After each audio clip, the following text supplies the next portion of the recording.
On September 2nd, 1969, a computer was connected to an early version of the Internet. A few weeks later, the second one was connected to exchange data with the first computer. 2 months after the first one, the third computer was added to the network. After more than half a decade, there are more than 300 million computers connected in America alone. Over the last 50 plus years, it has had a profound impact on our society. It grew from an American military project to a small public network to the online web we know today. The development and usage of the internet has profoundly benefited humanity in technology, communication, and art. There were many parties involved in the creation of the internet we know today, but some of the most vital ones were the developers of ARPANET. During the 1950s, the USA was in a tight technological race with the Soviet Union. This race was made more intense in 1957 when the USSR successfully launched the first satellite into space, Sputnik 1. This caused American public support for research and development to explode. The launch of Sputnik also directly caused the creation of the Advanced Research Project Agency, otherwise known as ARPA at the time. ARPA has gone under several name changes, and you can still find them running as DARPA. ARPA was founded at the perfect time. Between 1959 and 1964, the space race with USSR resulted in an almost threefold increase in the funding for R&D. One of ARPA's biggest projects was a computer network called ARPANET. ARPANET was built with many new technologies at the time and expanded on them. One of these technologies was packet switching. Packet switching was developed first by Paul Barron at the RAND Corporation. It was first thought of due to the American and Soviet tensions of the time. Barron aimed to create a communication system that could survive nuclear attack from the Soviets. His solution was packet switching.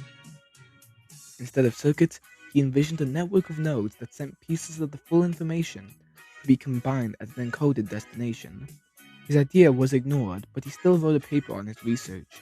Later on, ARPA researchers were able to use this relatively obscure paper for the development of ARPANET. They used packet switching because it worked well with existing infrastructure and reduced information jams. The director of ARPA at the time said that finding people willing to test and support ARPANET was hard, and that they faced major backlash. And the communications community basically thought we were all crazy for talking about packets rather than circuits. In fact, I remember during that era being yelled at and hooed at meetings by DCA and the military communications people because they thought this was sacrilege to start talking about doing communications the wrong way. ARPANET's use of packet switching technology gave it a practical life outside of the theoretical realm and also created a new perspective for future information exchange. ARPA struggled to find willing users since many universities were averse to sharing data. Eventually, the researchers at UCLA agreed to participate. In September of 1969, the researchers were sent an early version of what we would now call a router. This interface messaging processor, or IMP for short, was needed for accessing ARPANET. In October of the same year, the Stanford Research Institute, otherwise known as SRI, received the second IMP from ARPA. After the connection between the two computers had been established, the first message was ready to be sent. This message would be sent on 29th of October, 1969. The researchers at UCLA tried logging on to the computers at SRI. To log in, they simply had to send the command log. They sent the letter L, it was received. They sent the letter O, it was received as well. When they sent the letter G, the system crashed. The network was a long way from being perfect, but these early experiments were instrumental in making the fundamental improvements needed. More and more research computers were connected to ARPA in the following years. The computer network would allow researchers to work together across long distances and build on top of each other's research more effectively, accelerating innovation. The internet would also serve as a basis for future innovations. For example, telemedicine, digital tools being used to help patients remotely, allows more people to receive the care they need. This technology was built off the internet and was of great use during the COVID-19 pandemic. Numerous more technologies are facilitated by the internet, such as AI, cloud computing, and the Internet of Things. However, the internet soon became much more than just a research tool. One of the most significant developments which transformed the internet was the creation of the World Wide Web in 1989. The World Wide Web was invented at a European nuclear research facility called CERN by Tim Berners-Lee. Lee was familiar with the internet and thought it was very frustrating that people's efforts in typing it was not being used when in fact, if it could only be tied together and made accessible, everything would be so much easier for everybody. In 1990, the first website was hosted by Lee's computer. The first webcam came in 1991 to monitor the coffee pot at CERN. The first image posted in 1992 was from Lee of the band Les Orbes Sonettes. In 1993, the World Web was put into the public domain by CERN.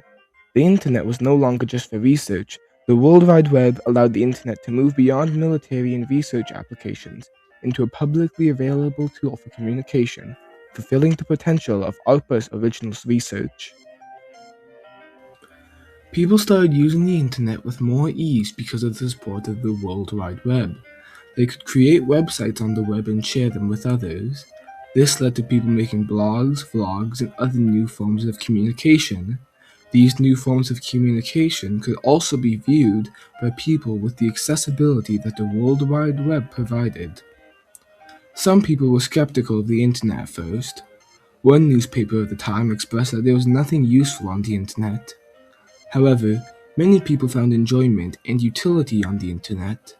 Many of the users ordered pizzas, made educational web pages, and created advertisements. The internet also gave a different landscape for companies and businesses to interact with customers. The internet made news travel extremely fast, and companies took note of this. By 1998, 1/5 of Americans were getting news from the internet at least once a week. The internet soon became a place for displaying and sharing information. Wikipedia, one of the most famous information websites, was made in 2001. Over 20,000 articles were written on it in the first year. The internet was also used to help and support others in times of crisis. In 2005, the internet was used to support the victims of the Hurricane Katrina, with online donations of over 13 million people. The internet's impact on how fast, broad, and easily people communicated was now being felt globally. The internet's open style allowed people to use it as a platform for their art. The internet could be used as a platform for artists due to its ability to communicate on large scales. In 2003, Apple launched the Apple Music Store that had over 200,000 songs and sold over 1 million copies in the first week. The same year, MySpace was launched and was used by musicians to build their audience. This format led the way for future sites such as Spotify and Facebook. This applied to many other art forms. Online texts could be edited and published with less difficulty. This led to authors and publishers who could work with the readers and receive feedback from them. In addition, artists could share projects that are partially done on a mass scale. This facilitated communities to be formed around shows, books, and other forms of media before released.